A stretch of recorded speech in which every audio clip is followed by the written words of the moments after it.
I want to show you an absolutely lovely open street here in New York City. This is Vanderbilt Avenue. Roughly 6 blocks are closed off to cars and are open for pedestrians and bikes. Seating is provided for people to eat outdoors in the street. People commuting on bicycle are able to calmly travel along the street. The street has also been massively helpful for local businesses. Some have attributed an increase in sales to the open street. So everyone is happy, right? No, they're not happy. In fact, a contingency in Prospect Heights wants to shut down the open street. I know, wild. All right, let's get into it. But before we get into it, remember to subscribe for more urbanist and transit news and stories. We got plenty of new viewers after the last video, and we are inching so close to 1,500 subscribers. Also, if you enjoy the video, remember to give it a like. I think it helps. I don't really know the YouTube algorithm. It definitely cannot hurt.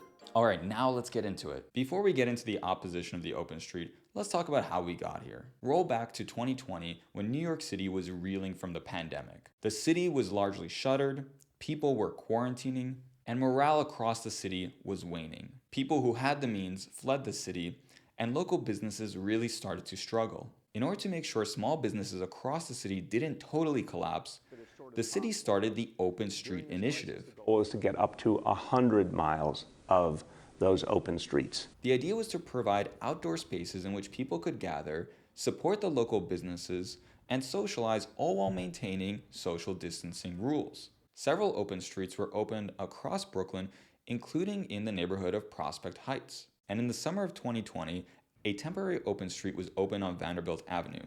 And the following summer, in 2021, it was created permanent during certain times of the year. The plaza was incredibly successful. It fostered community within the neighborhood, bringing many together for festivities and events. Fiscal data from the New York City government showed that the businesses around Vanderbilt Avenue saw a 20% increase in sales as compared to pre-pandemic levels. The president of Brooklyn at the time, Antonio Reynazo, even entertained making it a permanent plaza. The most wild part about the Vanderbilt Open Street is that it's completely volunteer run.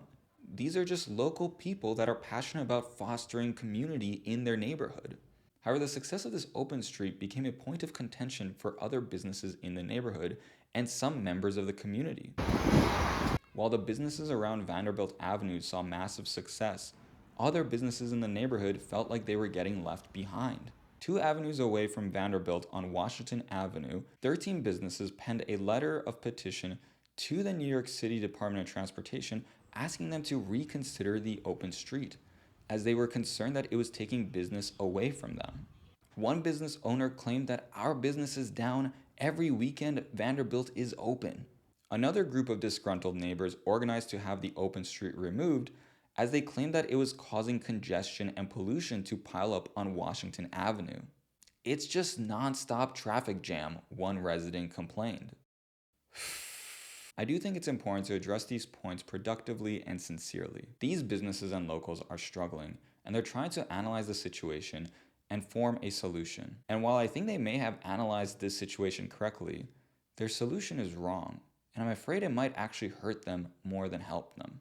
There are 2 main concerns here.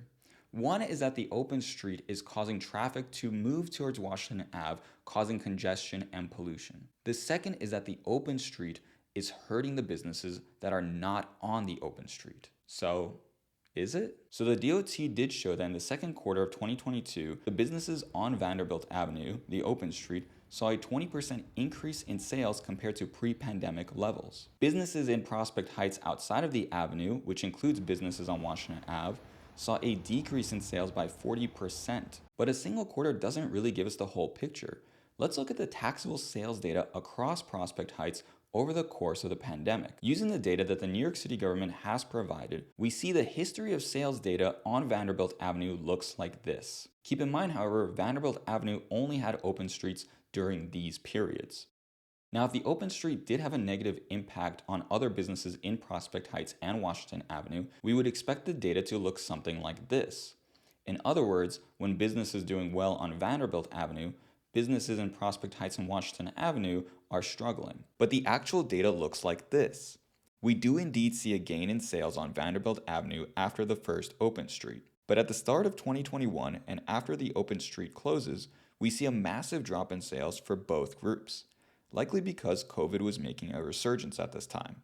After this, we start to see a rise in sales in both groups during the open street months. Once the open street closes, we again see a small dip in both groups. But this time, without the presence of an open street, Vanderbilt Avenue still saw an increase in sales, while Washington Avenue and the rest of Prospect Heights stabilized at negative 40% of pre-pandemic value.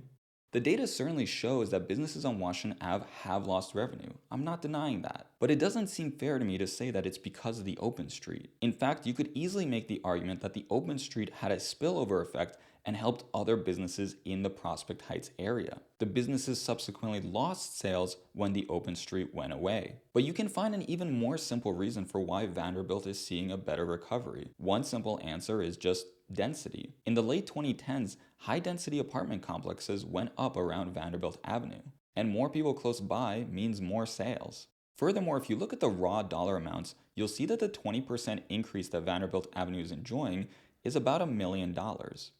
However, the 40% loss that the rest of Prospect Heights is seeing is roughly $3 million. So even if you were to redistribute Vanderbilt Avenue's gains to the rest of Prospect Heights, it wouldn't cover the losses. As it stands, the data does not suggest that the open street has a negative impact on Washington Ave. But I do think that these businesses and disgruntled neighbors who are signing petitions are onto something. There were complaints of a lot of traffic and congestion and pollution on Washington Avenue, and I saw some of this firsthand. I do disagree that this congestion is much worse than other similar streets in New York City, but what I find strange is that this community has done a fantastic job at isolating the problem: cars and car congestion. But their solution is to add more of it? Or to spread the nuisance around? Meanwhile, we've isolated something that does a fantastic job at helping businesses: the pedestrian plaza. And to be honest, we don't have many of these in America, even in New York City, especially not in the outer boroughs. In the last 5 years, cities in Europe, Canada, and the United States have moved to pedestrianize more of their streets. They've noticed, just as Vanderbilt Avenue has noticed, that this sort of open street design is inviting. It encourages community and gathering.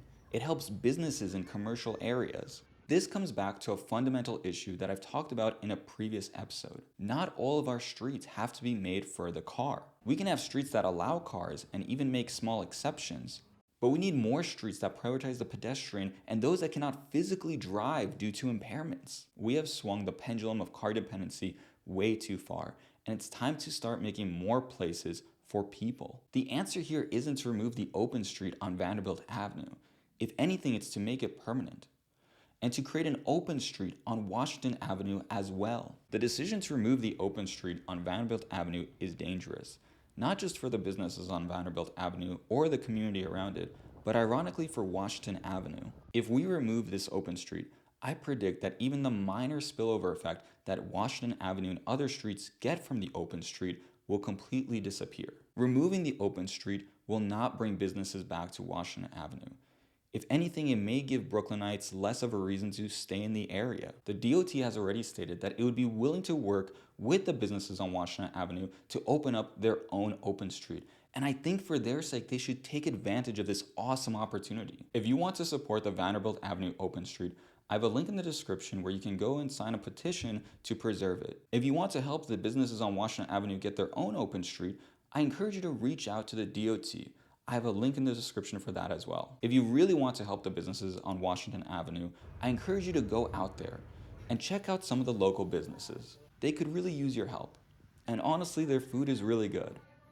Until next time, keep on walking or hang out in your local plaza. We may not have them forever.